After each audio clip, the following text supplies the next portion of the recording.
오늘 우리에게 주신 하나님의 말씀 누가복음 2장 15절로 20절 말씀입니다.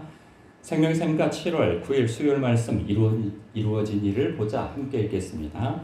천사들이 떠나 하늘로 올라가니 목자가 서로 말하되 이제 베들레헴으로 가서 주께서 우리에게 알리신 바 이 이루어진 일을 보자 하고 빨리 가서 마리아와 요셉과 구유에 누인 아기를 찾아서 보고 천사가 자기들에게 이 아기에 대하여 말한 것을 전하니 듣는 자가 다 목자들이 그들에게 말한 것들을 놀랍게 여기되 마리아는 이 모든 말을 마음에 새겨 생각하니라. 목자들은 자기들에게 이르던 바와 같이 듣고 본 그 모든 것으로 인하여 하나님께 영광을 돌리고 찬송하며 돌아가니라. 아멘. 오늘 말씀을 보면서 그런 생각이 들었어요. 이 목자들의 역할은 도대체 무엇이었을까? 훗날 보면 또 마태복음에서 보면은 동방박사가 와서 또 경배하죠. 이게 다 무슨 의미일까? 물론 신학적으로 볼 때 주님께서 낮고 천한 자들에게 오셨고 또한 그 이방인들에게 또 복음이 전파되어질 것에 대한 예시로서 그 동방박사가 와서 경배했다 하는 것으로 생각할 수 있는데 오늘 말씀을 보면 저는 그런 생각이 들어요. 하나님께서 요셉과 마리아를 격려하기 위해서 이 사람들을 보내셨다 하는 생각이 듭니다. 왜냐하면 사람이요 하나님께서 분명히 명하신 길이라 할지라도 그 과정이 초라하고 힘들고 막막하면 낙심하게 되어 있어요. 그 사람이 그렇게 강하지가 않아요. 그러니까 하나님께서 명하시고 약속하시고 인도하신 길이라 생각하면 우리는 금방 무슨 생각을 하게 되어지냐면 굉장히 좀 빛나는 길이요. 그리고 뭔가 금방 눈에 보이는 성과가 있을 것 같고 그리고 굉장히 보람차기만 할 것 같고 그렇단 말이죠. 그런데 그렇지 않은 경우가 많아요. 하나님이 명하신 길인데 풍랑이 일어난단 말이에요. 예수님께서 가라 하신 길에 그 제자들의 그 가는 길에 풍랑이 일어난단 말이죠. 예수님이 인도하신 길이 환대를 받는 길이 아니었고 거라사 광인이 있는 그 모두가 꺼려하는 그런 부정한 장소로 인도하실 때가 있단 말이죠. 그러면 헷갈린단 말이죠. 이거 하나님이 명하신 길 맞나? 이거 내가 하고 있는 일이 맞나? 회의가 될 때가 있고 두려움이 들 때가 있고 낙심이 들 때가 있어요. 그때 하나님께서 말씀을 보다 예배를 드리다 기도하다가 하나님께서 위로하고 격려하시는 것 때문에 벌떡 일어날 수도 있지만 또 사람을 통해서 하나님께서 위로하실 때가 있단 말이죠. 지금 요셉도 그렇고 마리아도 그렇고 저마다 천사가 와서 고지해 줬어요. 이 일은 하나님의 그러니까 하나님께서 구주를 나신 일이고 또한 이 일을 하나님께서 행하시는 일이며 성령을 통하여서 잉태되어진 일이다 라고 이야기해 줬어도 그 과정이 생각한 것과 다를 수 있거든요. 아니 구세주가 오시는데 아니 이게 마구간이 웬 말인가 이런 생각이 들 수도 있단 말이죠. 살다 보면 그래요. 그런데 이렇게 뭔가 이게 맞나? 이런 생각이 들 때 하나님께서 사람을 보내신 것이죠.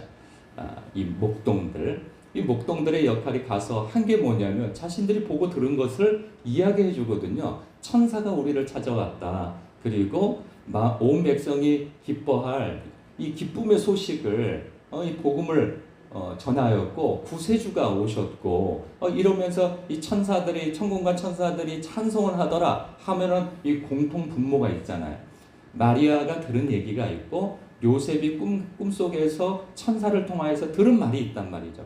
그러면 이것이 이게 뭐야 이런 생각이 들다가도 힘이 확 생기는 거죠. 다시금 걸어갈 힘이 생기는 거예요. 제가 20대 초반에 이 신앙생활을 열심히 해봐야 되겠다 이런 생각을 가졌는데 아는 게 없었어요.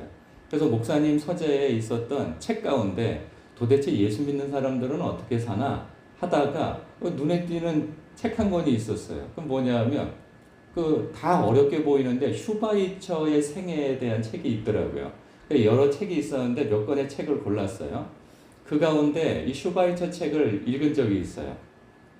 근데 이 사람이 부잣집 도련님이란 말이죠. 그러다 어느 날 그 친구와 다투게 되어져서 친구를 제압을 했는데 그 친구가 하는 말이 내가 너처럼 잘 먹고 이런 환경에서 자랐으면 나는 너한테 이렇게 눌리지 않았을 것이다 라고 이야기를 한 것 때문에 충격을 받고 그 친구가 이제는 의사가 되어져서 아프리카로 가게 되어진단 말이죠. 모두가 만류한 그 길을 그가 가게 되어져요. 왜냐하면 그는 사명이라고 생각했어요. 가난하고 그리고 소망이 없는 곳에 가서 내가 배운 의술을 펼쳐 하나님께 영광을 돌려야 되겠다 이러한 생각으로 갔어요. 좋은 의도였죠. 하나님께서 주신 길이었죠. 그런데 그곳에 가서 이 밑빠진 독에 물붓기 같은 그러한 삶 속에서 그는 크게 실망을 하게 되어집니다. 왜냐하면 이 사람을 하나 고쳐놓으면은 이게 좋아져야 되는데 이 원시 부족의 사람들이 그 먼 데서 한 사람이 병이 들면 다 같이 온단 말이에요. 그러니까 이 전염병도 있거든요. 그러면 이렇게 분리를 해놓으면 이 분리가 안 되고 와가지고 한 명이 병 들어서 왔는데 고쳐놓은 이 치료하는 과정 속에서 아니 뭘 밥을 먹어도 같이 한 밥그릇에 먹고 손으로 집어먹고 그러니까 이 그렇게 하지 말라고 아무리 가르쳐도 가르침을 듣지를 않는 거예요. 그러니까 한 사람이 병 들어서 이 사람 고치는 과정 속에서 대여섯 사람이 또 병 들어버리는 거죠. 온 가족이. 이러니까 이건 뭐 치료가 되어지지 않는 거예요. 그러니까 너무 번아웃 되어졌죠. 너무 지쳤어요. 그래서 어느 날 이 사람이 그 한숨을 쉬면서 얘기하죠. 내가 미쳤지. 내가 여기를 왜 온다고 와가지고 이 생고생을 하나. 이게 될 일이냐 하면서 스스로 막 이 자책을 합니다. 내가 여기를 왜 왔을까 후회를 하면서 그런 얘기를 해요. 그랬더니 그의 그 원주민에서 좀 똘똘한 조수가 하나 있었거든요. 흑인 조수가 있었는데 그 조수가 이렇게 얘기를 합니다. 선생님, 당신이 바보인지 이제 하셨습니까? 그래요.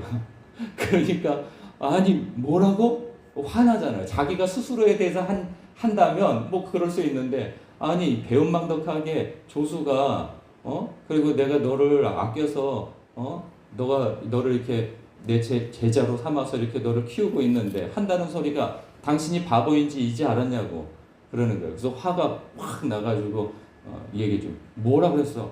자네 지금 뭐라고 했나? 그러니까는 선생님이 바보인지 인지하셨습니까? 그런데 선생님 같은 바보가 이곳에 있지 않았다면 이 사람들 다 죽었을 거라고. 그래서 그가 뒤통수를 맞은 듯이 그게 정신이 번쩍 든 거예요. 당신같이 바보가 있기 때문에 이 사람들이 산다라는 이야기를 해주는 거죠. 그러니까 자신은 끝도 없는 일에 그냥 내가 여기서 뭐하고 있나, 내 인생이 여기서 소모되어진다?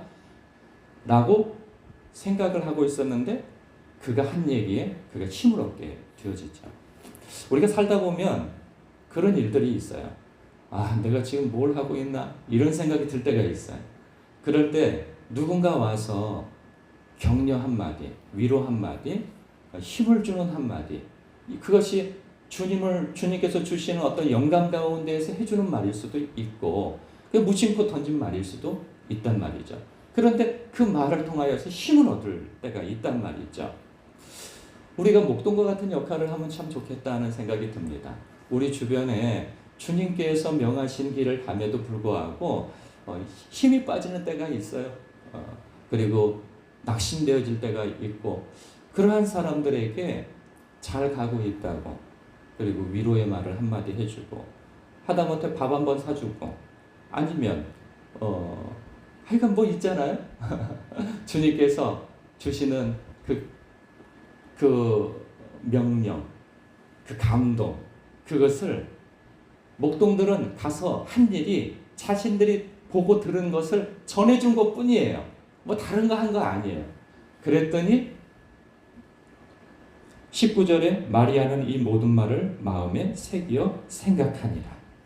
기껏 아기를 잉태해가지고 난 것이 구세주라고 하는 거 구세주라고 들었는데 아니 그 말구유에다가 아이를 누일 정도로 이렇게 초라하고 힘든 여정 속에서 아이를 낳은 것이 얼마나 마음이 좀 쉽지 않았을 거라는 생각이 들어요. 여자들은 그렇잖아요. 첫 아이를 이렇게 힘들고 초라하게 낳았다고 하는 것이 마음에 상처가 되어질 수 있는데 큰 위로가 되어진 것이죠. 맞아, 내가 가고 있는 길이 맞아, 내가 순종한 길이 맞아 라고 힘을 얻고 다시 또 살아갈 수 있게 되어지는 것이죠.